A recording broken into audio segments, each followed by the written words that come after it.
with Janice Cobb of Save My Pet ID Tag. Engraved with your pet's info, they allow emergency personnel to start care for your pets if you're sick or injured. Head over to SaveMyPetIDTag.com and explore products. They ensure peace of mind for you and for your four-legged family. You are about to meet a veterinarian who's playful, a true cat champion, and a social media sensation. He uses words like boopleness, floofiness, and poppin' whiskers describes felines.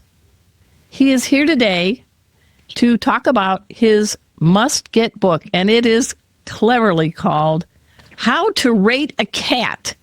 Rate any feline friend from their boopable nose to their sweet toe beans. Oh my gosh. I can't wait, everybody. Let's give it up for our special guest, Dr. Matthew Mcglasson. Welcome, Dr. Matthew. Thank you so much for having me. Glad to be here. You had me at boop. You had me at bean toes. That's right. These are real veterinary terms, right? They are. I learned those in vet school. Yes. So we do want to ask people, I mean, you grew up, I guess, on a farm and you're in the Midwest. What state are you hailing from right now? Yeah, I lived in the beautiful state of Kentucky, and that's where I grew up. Yeah.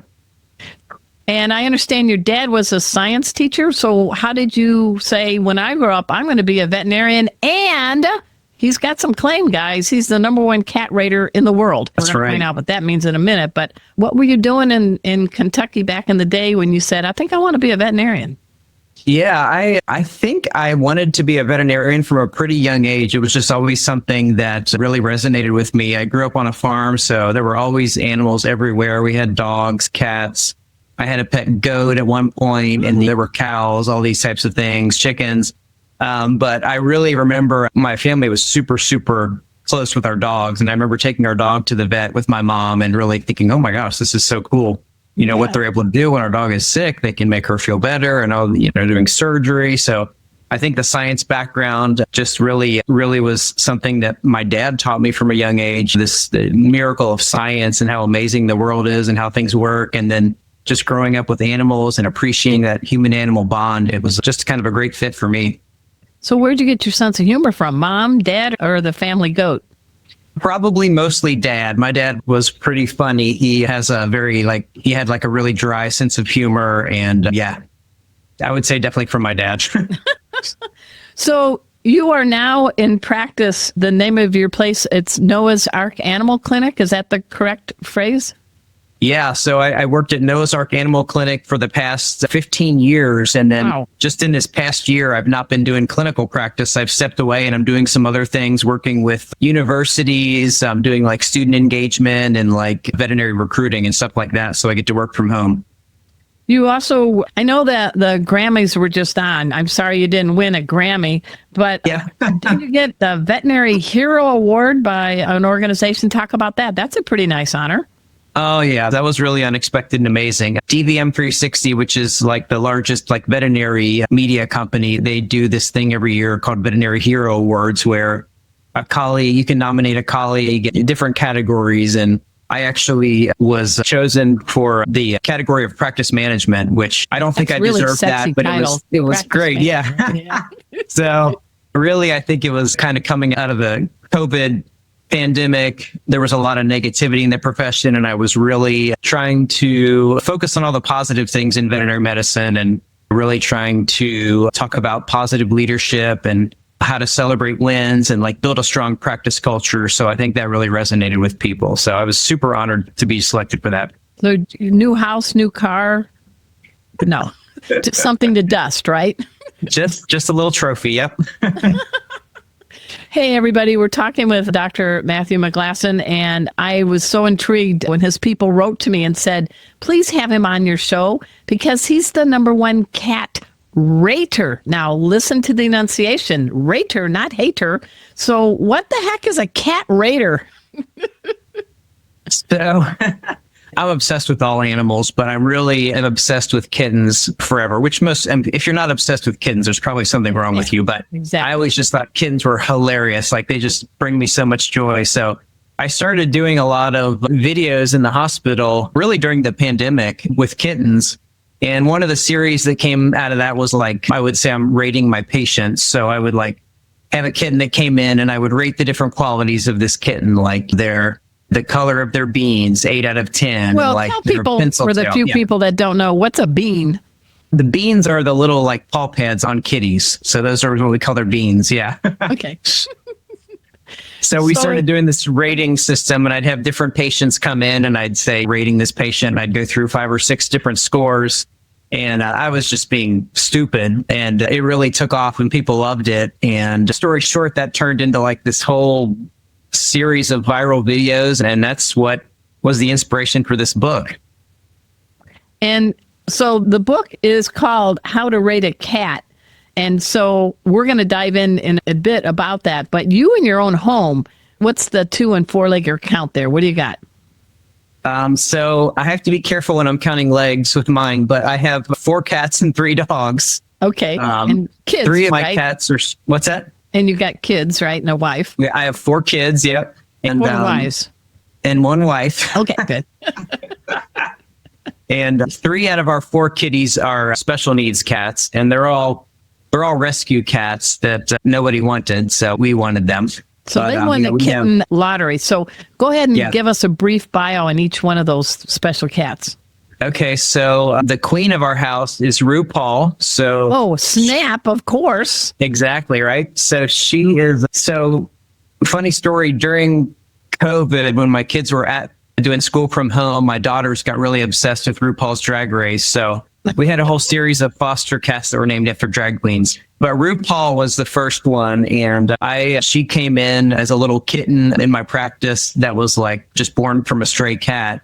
And she was born with a deformity, so she can't use her back legs. She walks on her front legs. So she drags her back legs? No, she just holds them up and handstand walks. It's pretty impressive. Yeah. Maybe her middle name should be Olga Covert or something. Yeah. She is really strong. Like she's got the strongest like triceps and shoulder muscles you've ever seen. But that's RuPaul. And then our next kitty is Trixie. She was brought into our practice to be euthanized as a kitten. She was a stray. Someone put dog flea medicine on her trying to do a good thing. And then she was having seizures and neurologic. Never put dog flea medicine on a cat. Nope. Quick tip. But we adopted her too. So her name's Trixie Mattel. And then how is she doing now? She's perfect. Yeah. She has all 4 of her legs and can walk normally. So she's the odd one out in our house. And then I don't know if the one is within reach, but this one has the longest name I've ever had announced on my radio. Go ahead for it. Go name this. So that's our newest addition is Princess Baby Nugget Wobbles the First. And she has severe cerebellar hypoplasia. So she's a wobbly kitten, they call it. But hers is so bad that she can't walk or anything like that. So she spends most of her life being carried around in a little pouch with me. So she's got it pretty good. Yeah, it's almost like she's in your vest or something, right? Yeah. It's funny because people always say, I wish my cat would let me hold them more. I try and pick them up and they run away. Well, she's the opposite. She wants to be held 24/7 because that's when she feels secure. So be careful what you wish for. So who's the normal, in quote mark, cat? Who's the last one? Can't forget. Trixie Mattel was the normal one. The one I haven't talked about yet is Rushy. So she has 3 legs and she's from Dubai, actually. She was hit by a car in Dubai, and this rescue group reached out because they saw my stuff on social media about special needs cats and said, hey, if we have this cat sent to you, do you think you can find her a home? And I said, sure. And then her home became our home because we all fell in love with her. Which leg is gone? Her back right. Okay. All right. And her back left, she can't really use. She pretty much just drags it, but yeah. Hey, everybody, we're speaking with a great veterinarian. His name is Dr. Matthew Mcglasson. He wrote a new book. You got to get your paws on. We're going to dive into that on how to rate a cat after we take this quick break. You all know the drill. You got to sit, purr. We'll be right back. Hey, have you heard? Four-Legged Life has a new digital newsletter. Here, let me show you how you get yourself subscribed. So you just type in Four-Legged Life, and that'll take you to the website. There we go. And this magic thing just appears, and you type in your email address. I'll use, let's see, how about coolestdogever@gmail.com. That's me. and then you just click on this thing here. There you go. It's the new digital newsletter from Four-Legged Life. Get subscribed today. Welcome back to the Four-Legged Life Show. I'm your host, Arden Moore. I'm talking with a great man full of compassion and full of knowledge about cats and dogs and other critters. He is veterinarian Dr. Matthew Mcglasson. He just came out with a book. I love the title, How to Rate a Cat. Rate any feline friend from their boopable nose to their sweet toe beans. Boy, if I was a publisher, I'd be like, yeah, man. So we need to get the numbers here because your daughter, Violet, I guess, said to you, Daddy, you need to join TikTok a few years back. And I think you need to thank Violet right now on the air. I think I do. Yes. I think I owe her a lot of money. Yeah. Yeah. During COVID, my daughters specifically were obsessed with TikTok and always on that app. And we always just did funny things with our pets around the house just to entertain ourselves. But she said, we should make a TikTok for you and you can start doing some of this stuff. So that was 2020. And before I knew it, we had 50,000 followers and then 100,000. And then things just kept growing and growing. And I was like, what happened here? So it was all by chance, not part of the plan. But I think the message and the videos we shared really resonated with people. And I think people needed something to make them smile and kind of celebrate that human animal bond. Do. So. Well, one of the ones I loved, if you want to talk about, you explained fishy cat breath and what happens to the breath when they groom. Can you explain that? Yeah, it's pretty amazing, really. I won't get into the science behind it because it's too technical and I have no idea actually. But what happens is if you've ever smelled your cat's breath, it smells like straight fish, right? But then if you've ever smelled your cat's fur, it smells like flowers, perfume, lavender, whatever. Like cats smell so good. Nothing smells better than a cat. So, and we don't give our cats baths typically. They're just cleaning themselves with their tongue. So there's some magical chemical reaction happening from the tongue to the fur. And whenever we can figure out how that works, I think someone will be a millionaire. Oh my gosh. You also have, and I love this, Real Men Don't Baby Talk Cats, but wink. What was that one about? Embarrassingly, I baby talk all of my animals all the time, and my kids kind of make fun of me. But I did a video where I said, ladies, this is a huge red flag. If your man baby talks your cat, you should probably run away. And then I pretend like I dropped the camera, and then it shows me actually baby talking my cat, and like I'm shocked. But I'll admit it, I talk to my cats like that all the time. So your book, How to Rate a Cat, you had lots of people that wanted to submit their cats. And explain this. You have this 1 to 10 rating scale, but it's wink, wink, not really. But the book is full of dozens of different cats in different categories. I mean, I've never heard the words like MOUFS, moles, teeths. Well, you told me about beans. Yeah. But talk about what made you say, I'm going to write a book and I'm going to ask people to send stuff about their cats and I'm going to rate. Again, I wish I could say I had this grand plan, but I'm doing my cat rating videos and I literally was getting like thousands of messages from people saying, if I share my cat's picture, will you please rate my cat? Because everyone in the world thinks their cat is the greatest cat in the world. And everyone's right? They are. They're all great. So I started getting so many that I was like, I'm really onto something here. And so I did a quick poll on one of my Instagram stories and said, how many of you would like it if I would open it up to like rating people's cats? And I got something like 5,000 responses with like pictures of cats. Rate mine. So a publisher reached out who's also a crazy cat lady. And she's like, I love this so much. We want to do a book. So to get like our followers involved, we opened it up and said, if you want your cat to be featured in the book, submit one picture of your cat and why you think your cat's awesome. And of course, everybody sent in like 50 pictures of their cat because everyone's stoned. It's like all cats. Yeah. So we got, I don't remember how many, like hundreds and hundreds of entries, maybe thousands. And we had to pick 60 to feature in the book, which was really challenging. So let's talk about a few of those. Real cats. Yeah. Yeah. I love these names. I can't make them up, everybody. Freddie Perkery. Yeah. And this is a screamer. I got to admit, to write the book, we'd pick these cats and then I'd have to look at their pictures and look at what the owners said about their cats because everyone, is describing their personality and why they're great.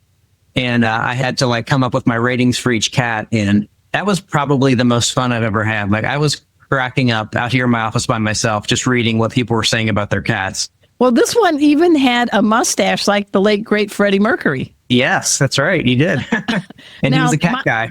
My orange cat, Casey, he personally, of all the cats you depicted in your book, which is called How to Rate a Cat, Casey really liked Jack. Duh, because just like Casey, he's orange with white toes. And I don't know what this expression means when you're rating a cat, the good doctor. You say he has Dorito ears. What does that mean? So Dorito, if you've ever seen a Dorito, like a nacho cheese Dorito, it's literally that. So you have a little triangular yellow ear. So that's exactly what you think. I will never look at a Dorito chip again the same. And apparently he's got a really fun sitting pose. He looks like all he needs is a beer and a remote and bring on the game, right?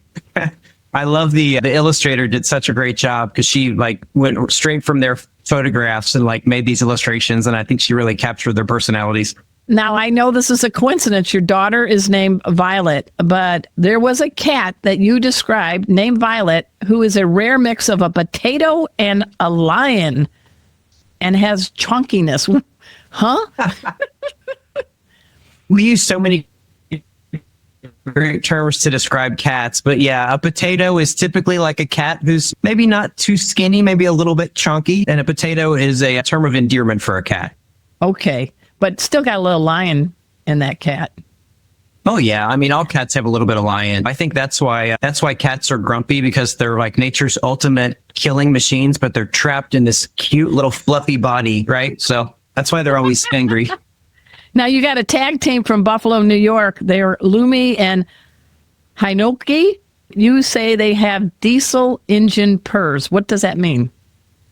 So a diesel engine purr, you mean you've all heard a cat purr, and like there's actually studies suggesting the healing power of a cat purr, right? If you've seen those studies, it's crazy how it can lower your blood pressure and maybe even improve healing in the body. But a diesel engine cat purr is those really loud purrs that you can hear from like 10 feet away. And that does a body and a mind good, doesn't it? That's right. There's no better sound in the world. And then poor Felix, you said he is a distinguished cat with a smooshed face who's got the distinguished little man persona. I'm going to be careful on that one. Go ahead and tell us what you mean by that. I'm sure he's already neutered. Yeah, little man persona. It's a Napoleon complex. So he's a little guy. He's a short king. So he has to have a big personality so people don't take advantage of them. How are people following you? How can you follow? For the 3 people on the planet that don't know, you're the #1 cat rater on the planet, Dr. Matthew Mcglasson. How do people follow you? So I'm on all the major social channels at just Dr. Matt Mcglasson. Yep. Dr. Matt Mcglasson. You'll find me, I promise. And the book is everywhere, right? Yeah, the book, you can get it on Amazon, Barnes & Noble, all the major book carriers. Yep. That's great. Now, for people, you're a veterinarian. You've been a veterinarian for a while. You've gotten awards. You help save lives. What are a couple things you wish you could do that cats can do? What do you have some feline envy? Oh my gosh, yeah. I mean, I would say that the thing that's really amazing about a cat is every cat, when I see a cat, I'm looking at my cat right now. When I see a cat, I just feel so happy inside, and I just feel so calm, and I just want to grab them and squeeze them. So as a veterinarian, I really wish that I had that effect on my clients, where instead of being like nervous or maybe a little bit distrusting, they would see the vet and be like, oh my gosh, you're so amazing. I love you so much. So, I mean, cats, I can't think of a negative quality that cats have. What's a quality they have you have a little envy on? What would you wish you could do physically that a cat could do? Well, I mean, maybe my cats aren't the greatest example, but if you've ever seen a cat, like a really agile cat, like the way they can jump and leap and move and catch things out of midair, I mean, it's really, really remarkable. Like they are really amazing, amazing feats of nature. And if you see them hunting in the wild, like cats are just awesome. It is 2025 finally. Do you think real men love cats and it's okay to come out of the closet and declare that? For sure. For sure. Oh yeah, for sure. FURR, sure. Yeah, there's. I think the tide is definitely changing, and we are seeing a real cultural shift in the world where cats are just blowing up. And there are some studies showing that men are actually adopting cats at a faster pace than women right now. So You see it all over. It used to be kind of a big deal or like a little odd when you'd see a guy who loves cats, and now you're seeing guys with their cats all the time. Well, my brother was a Navy veteran of 20 years, and my nephew, who's all the women love him. He's a yoga instructor. They both are proud parents to cats, and these cats learn cool tricks. So I think it's an equal opportunity, cool pet to have in your home. Definitely agree. All right. Hey, everybody. We're speaking with Dr. Matthew Mcglasson. He wrote a book you need to get your paws on. It's called How to Rate a Cat. Follow him on social media. You will not be disappointed. And if you come back as a cat, hopefully you can land in his home. He's pretty good. Dr. Matthew, thank you so much for being on our show. Thank you for having me. Everybody go out and adopt a cat. Thanks so much for making our tails wag by watching this guest interview from Arden Moore's Four-Legged Life. Four-Legged Life. Make sure to subscribe so you're up to date with all of our Four-Legged Life content.